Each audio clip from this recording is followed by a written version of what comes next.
बांग्लादेश की अपदस्थ प्रधानमंत्री शेख हसीना के खिलाफ मानवता के विरुद्ध कथित अपराधों की विशेष न्यायाधिकरण आज फैसला सुनाने वाली है। नमस्कार, मैं हूं आशीष त्रिपाठी आपके साथ और इस फैसले को लेकर पूरे बांग्लादेश में तनाव बढ़ा हुआ है। दरअसल रविवार को सुरक्षा व्यवस्था बहुत ही अभूतपूर्व रूप से कड़ी कर दी गई थी और राजधानी ढाका में पुलिस को हिंसक प्रदर्शनकारियों पर सीधा गोली चला देने के आदेश दे दिए गए हैं। यह फैसला ऐसे समय में आया जब अभियोजन पक्ष ने शेख हसीना के लिए मौत की सजा की मांग को एक बार फिर दोहराया। दरअसल अंतर्राष्ट्रीय अपराध न्यायाधिकरण शेख हसीना के खिलाफ फैसला सुनाएगा और ये कोई इंटरनेशनल संस्था नहीं है, बल्कि इसके नाम में बस इंटरनेशनल है और ये सुनवाई उनकी गैर मौजूदगी में ही चल रही है, यानी मुद्दई है ही नहीं वहाँ पर। और जो अभियोजन चलाने वाले लोग हैं, जो इस पूरे मामले की जांच कर रही और फैसला सुनाने वाली तथाकथित संस्था है, तो वही अब ये सब मिलकर के तय कर लेंगे। और अभियोजक गाजी एमएच तमीम ने पत्रकारों को ये बताया कि उन्होंने अदालत से शेख हसीना को अधिकतम सजा दिए जाने का अनुरोध किया है। साथ ही दोषियों की संपत्ति को जब्त कर उसे पिछले साल के प्रदर्शन में मारे गए और घायल हुए लोगों के परिवारों में वितरित करने की मांग की गई है। तमीम ने कहा कि कानून के मुताबिक हसीना उच्चतम न्यायालय में अपील तब तक नहीं कर सकती जब तक वो आत्मसमर्पण न कर दें या फिर फैसले के 30 दिन के भीतर गिरफ्तार न हो जाएं। अंतर्राष्ट्रीय अपराध ट्रिब्यूनल के फैसले से ठीक पहले अवामी लीग ने एक बयान जारी कर कहा कि शेख हसीना के खिलाफ चल रहा मामला दिखावटी मुकदमा है और न्याय के नाम पर एक राजनीतिक बदला जैसा लगता है। पार्टी का आरोप है कि पूरे मामले में गंभीर अनियमितताएं दिखाई दे रही हैं, जिसमें तेजी से की गई न्यायिक नियुक्तियां, संदिग्ध सबूत, तैयार किए हुए गवाह और बचाव पक्ष पर कड़े प्रतिबंध शामिल हैं। अवामी लीग का कहना है कि ये न्याय प्रणाली का उपयोग सत्य की तलाश के बजाय राजनीतिक दबाव के एक उपकरण के तौर पर किया जा रहा है। शेख हसीना के समर्थकों और कई अंतर्राष्ट्रीय विश्लेषकों के अनुसार यह मामला सिर्फ कानूनी लड़ाई नहीं है, बल्कि बांग्लादेश के लोकतंत्र, कानून के शासन और संवैधानिक अधिकारों की परीक्षा भी है।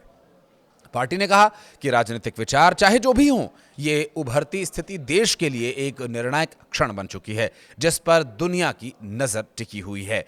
और ये जो आईसीटी है, इसकी कार्रवाई का बांग्लादेश के टेलीविज़न पर, सरकारी चैनल पर लाइव प्रसारण भी होगा और संस्कृति मंत्रालय की पहल पर ढाका के कई जगहों पर बड़े पर्दे पर इसे दिखाया जाएगा और साथ ही ट्रिब्यूनल के फेसबुक पेज पर भी इसकी लाइव स्ट्रीमिंग होगी। अभियोजन पक्ष का आरोप है कि हसीना समेत तीनों ने जुलाई-अगस्त विद्रोह के दौरान उकसावे और भड़काने की भूमिका निभाई थी। दरअसल शेख हसीना और उनके दो जो नज़दीकी अधिकारी हैं, यहाँ उनकी बात हो रही है, जिसमें करीब 1400 लोगों की हत्या की गई, 25,000 लोग घायल हुए। अभियोजन ने हसीना और असदुज्जामान के लिए मृत्युदंड की मांग की है, जबकि उनकी ओर से नियुक्त वकीलों ने बरी किए जाने की दलील दी है और कहा कि आरोपी निर्दोष हैं। आवामी लीग के फेसबुक पेज पर जारी एक भावनात्मक ऑडियो संदेश में शेख हसीना ने कहा कि डरने की कोई बात नहीं है, क्योंकि वो जिंदा हैं, जिंदा रहेंगी और देश के लोगों के साथ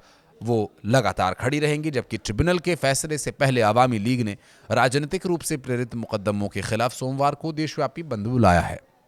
अपने संबोधन में उन्होंने पिछली रैलियों के लिए समर्थकों की सराहना की और अंतरिम सरकार का सामना करने के लिए उन्हें प्रेरित करते हुए कहा कि विरोध का आह्वान किया गया है और उम्मीद है कि जनता सूदखोरों, हत्यारों, आतंकवादियों, यूनुस और उसके साथ खड़े लोगों को दिखा देगी कि अवामी लीग को राजनीति से बाहर करना आसान नहीं है, क्योंकि इसकी जड़ें बहुत गहरी हैं। उन्होंने आरोप लगाया कि मोहम्मद यूनुस की अंतरिम सरकार ने उन्हें सत्ता से हटाने और पार्टी कार्यकर्ताओं को प्रताड़ित करने की साजिश रची, बांग्लादेश को एक उग्रवादी राज्य में बदल दिया और सरकार हत्याओं तथा आगजनी के दोषियों को संरक्षण दे रही है, जबकि पुलिस कर्मचारियों, वकीलों, पत्रकारों और सांस्कृतिक कार्यकर्ताओं की हत्या करने वालों के परिवारों को न्याय नहीं मिल पा रहा। फैसला आने से पहले राजधानी ढाका समेत कई इलाकों में बसों और कारों में आग लगाने, कॉकटेल बॉम्ब्स फेंकने और सड़क पर जाम करने की घटनाएं भी सामने आई थी। हालात काबू में करने के लिए सेना, पुलिस, बॉर्डर गार्ड्स को यहां पर तैनात किया गया है और इसके साथ ही कई जगह पर प्रदर्शनकारियों ने पेड़ गिरा करके हाईवे को ही ब्लॉक कर दिया, जिससे यातायात व्यवस्था भी ठप हो गई। और इस बीच ढाका नगर निगम आयुक्त शेख मोहम्मद सज्जाद अली ने आदेश जारी किया कि आगजनी करने या पुलिस और वाहनों पर ऐसे बॉम्ब फेंकने वाले लोगों पर मौके पर ही गोली चलाई जाए। अस्थायी सरकार, जिसका नेतृत्व नोबेल पुरस्कार विजेता मोहम्मद यूनुस कर रहे हैं, ने राजनीतिक आरोपों को खारिज किया और सरकार का कहना यह है कि ट्रायल पारदर्शी तरीके से हुआ और अदालत ने सभी प्रक्रियाओं का पालन किया। शेख हसीना पहले भी ये कह चुकी हैं कि ये मुकदमा राजनीति से प्रेरित है और फैसला पहले से ही तय है। उनकी पार्टी आवामी लीग की रजिस्ट्रेशन इस साल मई में निलंबित कर दी गई थी और राजनीतिक गतिविधियों पर पाबंदी लगा दी गई थी। और इस हालात में शेख हसीना के लिए मुश्किलें बढ़ सकती हैं या कम होंगी, या फिर बांग्लादेश में होने वाला है कुछ और बहुत बड़ा, नजर रहेगी इस पर।